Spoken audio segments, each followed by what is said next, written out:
Welcome back, Gundam guys and Gundam gals. Patrick Grade here from GGInfiniteNews.com. This time bringing you part 2 of the video review for the high-grade Gundam AGE model, the Dorado. So let's go and take a look at everything put together, how it looks with the weapons attached and the articulation, as well as giving you my overall opinion on the kit. So here we go. Alright, so here's the mobile suit all put together.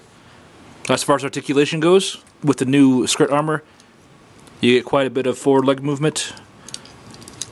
You can go backward more than enough. And because of the stationary hip joints on both the leg and the torso, you can only get that much split or so going out to the side. The waist can go about 45 degrees to either side. The shoulders can go 360, and the arms can reach across to the opposite shoulder, as well as come up quite a bit away from the shoulder. The head can go 360 if you want it to. The only problems that I have are with the ankles and the toe joints on the feet. They seem a little weak and not quite sturdy enough to hold up the weight of the kit all the time. And the feet are also kind of small. For having such a back-heavy kit, it would be better to have larger feet, I think.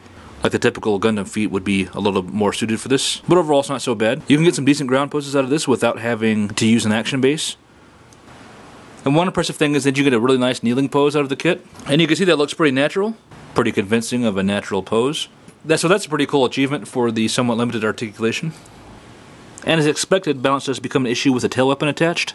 Although with it on its back like this, it can be used as a third leg, so it can help support its own weight. But when you bring it over the shoulder, it does become somewhat cumbersome to get the feet planted right and get the weight balanced correctly. So it can be difficult to pull off a decent pose without an action stand.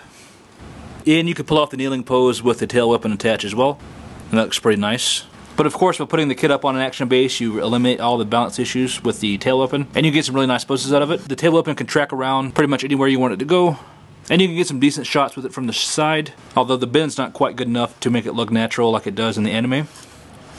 And to be honest, I prefer the kit without the tail weapon on it. I think the tail weapon is still too bulky for the sleeker design of the Dorado. It needs to be slimmed down some for the overall weight and thickness of it. It's just too big, I think, for this design. And it looks a lot smaller in the anime, but on the kit, it's still pretty bulky, like the Gafran and the Bakto had. So while it is a little slimmer, it definitely needs some more downsizing to make it fit in with the kit some more. And that will help out with the weight and the balance issues as well. So maybe the next generation they'll have even smaller tail weapons, or no tail weapons at all. But like I said, I do prefer the kit without the tail weapon on. I think the kit is suited better without it. The overall design by itself is really strong, and it doesn't need the tail weapon on the back to add to the visual appeal of it. So it looks better to me without it. And in my opinion, the shield/Vulcan cannons are a much better weapon for this kit. I like the way they look on the arms a lot better than having the tail weapon on the back. It's much more easy to pose with these things, and overall it's a lot more dynamic looking, I think, than the tail weapon. And it helps to differentiate this kit from the other Vagan suits as well. So I highly recommend using the Vulcan cannons on the forearms as opposed to having the tail weapon on the back, but of course it's up to you. They're really easy to get in place. They just snap into the forearm really securely. They don't cause any weight issues or anything because they're pretty light. They have a cool design to them overall as well, so I much prefer the Vulcan cannon shields over the tail weapon for this kit at least. So let's do a quick overall comparison between the Gafran and the Dorado. And as you can see, the Dorado is a much cleaner design overall. The wings on the Gafran really add a lot of clutter to the kit, especially on the front skirts here. It's just a mess to get everything in place with the Gafran. It's much more simple to do so on the Dorado, thankfully. A lot easier to pose, a lot easier to mess with without an action base and stuff. So visually, I like the Dorado a lot better than the Gafran. Now because the Gafran has an alternate mode, the flight mode, and the Dorado does not, the Dorado has the benefit of having a much more stable construction. The backward knees, the large side skirts and everything really deter from the overall quality of the Gafran. So the lack of the flight mode on the Dorado is a benefit, makes it much more easy to mess with and to play around with. And I think the change between Generation 1 and Generation 2 is pretty significant, or at least a lot more clean. I like the way the chest looks a lot better on the Dorado. The shoulders are more functional as well. The legs are pretty similar, but they're overall a lot better. They're more stable, and they don't have the issues with the knees popping out as much. And the waist armor is a lot better, much more easy to work with. And when compared to the first generation of the Genoa's Custom and the Gundam AGE-2 normal, the Dorado still looks pretty beefy, quite a bit taller and a lot more bulky, and overall pretty strong looking, especially when compared to the very sleek and slim Gundam AGE-2. The Dorado definitely has a size advantage over the good guy suits in this case. But the Dorado does come up pretty short when compared to the massive HGUC Dryson, so it's not quite the big boy in town.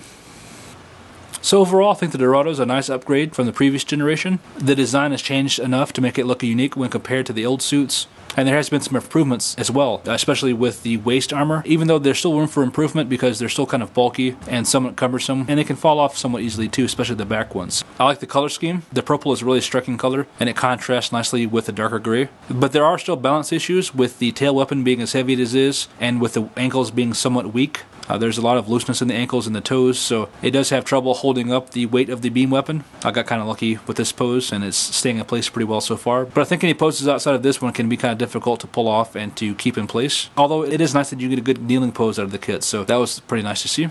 I'm getting kind of tired of the tail weapon myself. I prefer the Vulcan cannons on the wrists. The tail weapon's too similar to what it was in the previous generation. It does look nice occasionally, but I think the kit can do better without it. And I might just display the kit without the tail weapon on anyways to make it a little easier to mess with. The tail weapon's a cool idea, and I think it worked well in the first generation. I just don't think Ben has updated the design enough to keep using it in the second generation. Maybe we'll see something different down the road, but as it is right now, I prefer it without. Even though the backpack's somewhat small and understated, I like the overall effect that it has on the design. The thruster vents that appear on the back of the backpack and on the calf armor, those are pretty neat. I think they add a nice element to the design.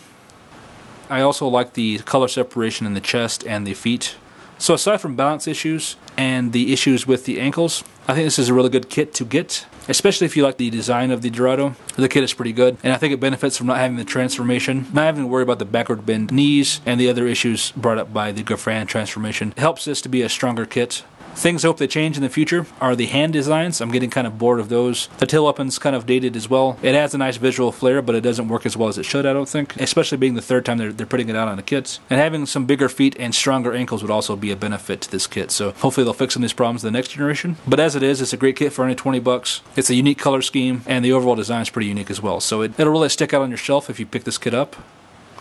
So thanks a lot for watching. Let me know what you think of the kit or the video with a comment down below, and give me a like if you do or don't if you don't. And please subscribe to my channel if you haven't done so already. I plan to put up a couple more videos this weekend, so stay tuned for those, and I'll see you soon.